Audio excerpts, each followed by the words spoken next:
Good morning sir. Good morning sir. Good morning. कहाँ रहते हो? तुमको सारा वीकेंड ढूंढता रहा। कहाँ चले गए? सर वो छिपकली देखने। छिपकली? सर कुछ नहीं सर, मजाक कर रही है। आज भी सुबह से गायब थे। सर शादी के लिए एम्प्लॉयमेंट एक्सचेंज गया था सर।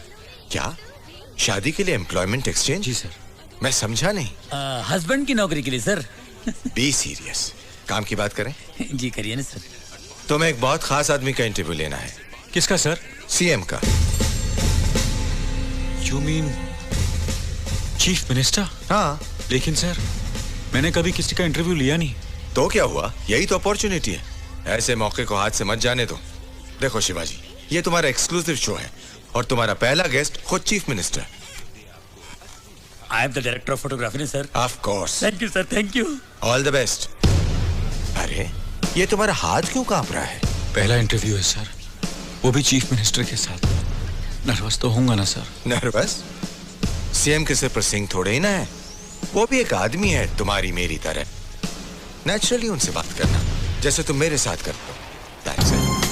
नमस्कार। आज हमारे सामने जो गेस्ट है उन्हें किसी इंट्रोडक्शन की जरूरत नहीं है। उन्हें न सिर्फ आप और हम जानते हैं बल्कि सारी दुनिया उनसे परिचित है। नमस्ते।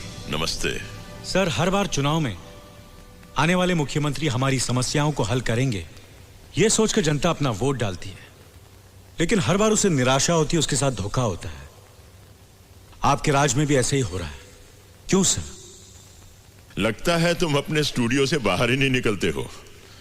आज महाराष्ट्र के हर घर में कलर टीवी और हर गांव में डिश एंटेना है। कोने कोने में एसटीडी और आईएसटी के बूथ लगे हुए हैं। इंटरनेट है। हर आदमी के पास अपनी अपनी गाड़ी है। आज हर आदमी पाँव में जूता पहनता है, हाथ में घड़ी लगाता है, एसएल वर्ल्ड जाता है, मैकडोनल्ड में खाना खाता है। लोगों का स्टैंडर्ड ऑफ लिविंग इतना ऊंचा हो गया है और मैं दावे से कह सकता हूं कि पिछले 15 सालों में एक भी आदमी भूखमरी से नहीं मरा। कोई किसान मैकडोनल्ड का बर्गर तो क्या 2 वक्त की रोटी नहीं खा पाता। कोई मजदूर कार में नहीं घूमता बल्कि कड़ी धूप में पत्थरों पर अपनी एड़ियां रगड़ता है। अमीर और अमीर होता जा रहा और गरीब सड़क पर आ गया है। दुनिया का सबसे बड़ा स्लम हमारे शहर में है सर। लोग आज भी ट्रेनों और बसों में जानवरों की तरह धक्के खाते हैं। राशन की दुकानों पर घंटों लाइन में खड़े रहते हैं। बच्चे अभी भी सिग्नल पर भीख मांगते हैं। उंगली उठाने वाले उंगली उठाते ही रहेंगे। तुम्हें मालूम है, मेरे सीएम बनने के बाद स्टेट में पढ़े लिखों की संख्या 64.8% हो गई है। केरला और मिजोरम में 90% है। इंडस्ट्री के मामले में महाराष्ट्र नंबर 1 है। क्राइम में भी नंबर 1 है। अब सिर्फ 35.8% लोग गरीबी की रेखा के नीचे हैं। पंजाब में 11.7% उसके नीचे है। और आज भी यहाँ गांव में एक आम आदमी की एवरेज इनकम सिर्फ 3 रुपया प्रतिदिन है। मिस्टर शिवाजी राव, पहले अपने आंकड़े साफ करो और फिर बात करो। सर, ये वर्ल्ड इकोनॉमिक फोरम रिपोर्ट, ये IMF रिपोर्ट, ये human rights commission, amnesty international और ये world bank report. World bank का कहना है सर, जो कर्ज उन्होंने आपकी सरकार को दिया था वो पब्लिक तक पहुंचा ही नहीं। उसे आपके मिनिस्टर्स खा गए, इसलिए उन्होंने अपना अगला इंस्टॉलमेंट कैंसिल कर दिया। तुम्हें पता नहीं है बेटे, वर्ल्ड बैंक ने ऐसी शर्तें रखी थी कि सारी स्टेट गिरवी हो जाती। क्या शर्तें थी सर? जरा खुल के बताएंगे? वो तुम्हें बताने की जरूरत नहीं है, मैं जनता को बता दूंगा। जनता आपको देख रही है, सुन रही है। यहां बताइए, वर्ल्ड बैंक ने इंस्टॉलमेंट कैंसिल क्यों की? वो ऐसे नहीं बता सकता।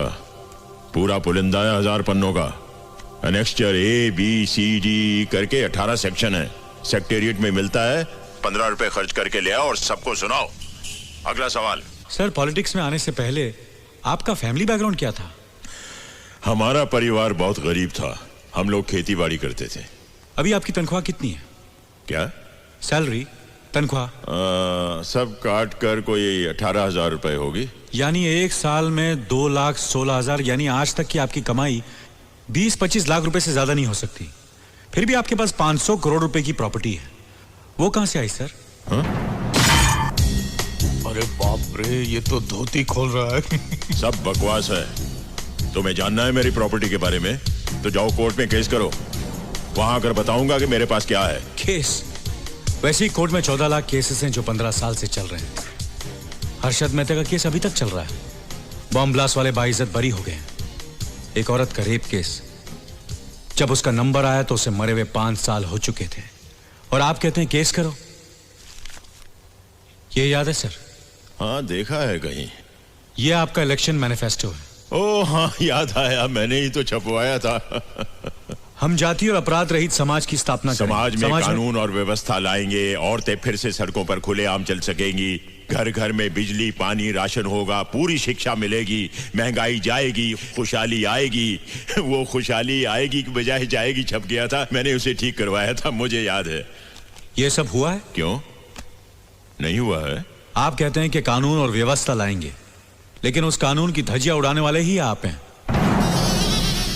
जातिवाद को बढ़ावा देने वाले भी आप हैं। ऐसी बातें करके तुम मुझे भड़काना चाहते हो क्या? मैं आपको भड़काना नहीं चाहता, मैं सिर्फ चाहता हूं कि लोगों को पता चले कि सच्चाई क्या है। ये देखिए, और पूरे राज्य में चक्का जाम करवा दीजिए। तुम मेरे पर गाड़ी चलाओगे तो क्या हमारे साथ वाले हाथ न चले जाएंगे? मेरी चिता के साथ सारा महाराष्ट्र चलेगा। एक बस ड्राइवर ने बस रोककर पूरे शहर में चक्का जाम करवा दिया। उससे पूछा तो कहता है कि रूलिंग पार्टी का आदमी। दूसरा ड्राइवर जात के नाम से डराने लगा।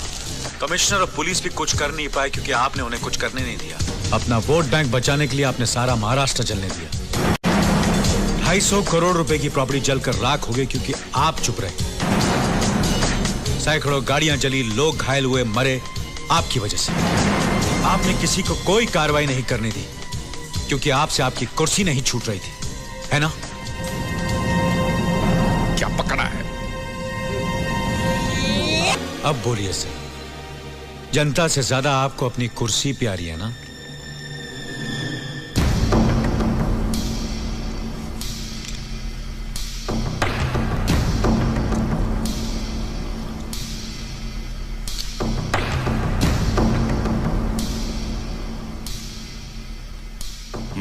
बोलिए सर। क्या हुआ? What's happening?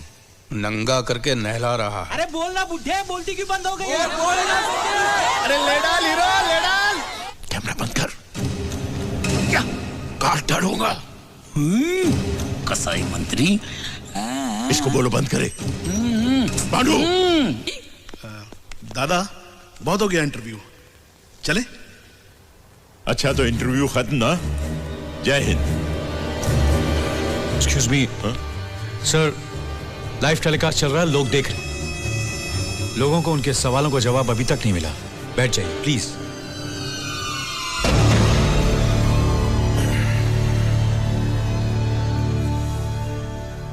अच्छी डबिंग की है। मेरे जैसी आवाज वाले किसी से कुछ भी बुलवा कर जनता को मेरे खिलाफ भड़काने की साजिश है ये। इन सवालों के जवाब देना मैं जरूरी नहीं समझता। इसे खुद मैंने अपने कैमरे से शूट किया सर। ऑपोजिशन वालों ने इसके लिए तुम्हें कितना पैसा खिलाया है? अगर आप ऑपोजिशन में होते तो कितना पैसा खिलाते? माइक पकड़कर सैटेलाइट टेलीविजन की आड़ में तुम मुझसे कुछ भी पूछोगे और मैं उसका जवाब दूंगा। क्यों? जवाब देना आपकी ड्यूटी है सर, इसलिए 8 करोड़ लोगों ने आपको चुना है। मुख्यमंत्री क्या होता है जानते हो? आज तक एक बार भी सीएम के ऑफिस में आए हो? वहां की चौखट पार की है तुमने? आकर देखो कि दिन में कितने लोग मिलने के लिए आते हैं, रोते हैं, सवाल पूछते हैं, धन्यवाद करते हैं, पैर छूते हैं, मालाएं पहनाते हैं, गालियां देते हैं। जानते हो कितना कुछ झेलता हूं मैं? जो सीएम की कुर्सी पर बैठता है ना, वही जानता है। जब कभी कोई दंगा फसाद या कुछ ऐसा होता है तो जज्बाती होकर जल्दबाजी में मैं एक तरफा फैसला नहीं करता। मैं पहले फसाद की जड़ तक पहुंचता हूं और फिर से सुलझाता हूं। तुम्हारी तरह हवा में सवाल नहीं पूछता, और यही मैंने उस दिन किया। उस दिन आपने कुछ भी नहीं किया सर। जो समस्या आसानी से हल हो सकती थी उसे आपने अपने फायदे के लिए और बड़ा बनने दिया, और अब यहां बैठकर खुद को जस्टिफाई कर रहे हैं। आग में हाथ डालोगे जल जाओगे। तुम समझ नहीं रहे हो। डाल के देखो फिर पता चलेगा। एक दिन, सिर्फ एक दिन के लिए सीएम बन के देखो, आटे दाल का भाव पता चल जाएगा। सर ये मेरे सवाल का जवाब नहीं है। आप जो बोल रहे हैं वो बहस के लिए, सुनने के लिए अच्छा है, लेकिन प्रैक्टिकल नहीं है। बिल्कुल प्रैक्टिकल है। संविधान में इसके लिए भी प्रोविजन है।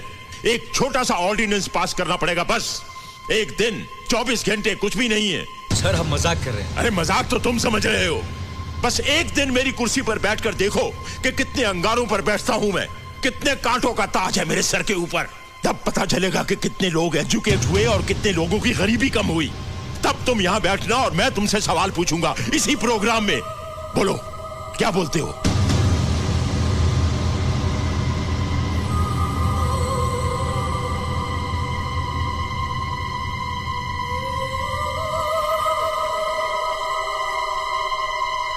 ये सीएम साहब क्या कर रहे हैं? वनडे मैच खेल रहे हैं सीएम की कुर्सी का।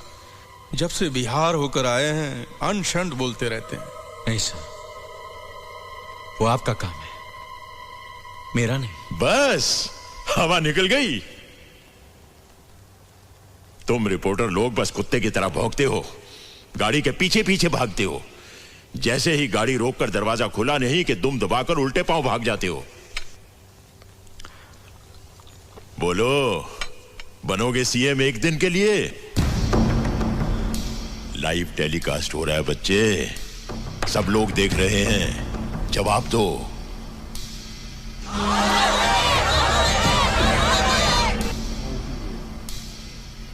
या इंटरव्यू खत्म करें?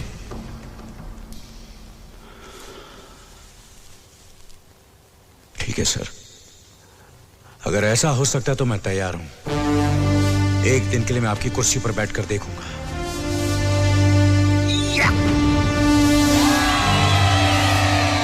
ये फंस गया सीएम, इसे पार्टी की मीटिंग समझ के फंस गया। चलो अच्छा है, एक दिन मुझे भी पढ़े लिखे सीएम के साथ काम करने का मौका मिलेगा तो ठीक है।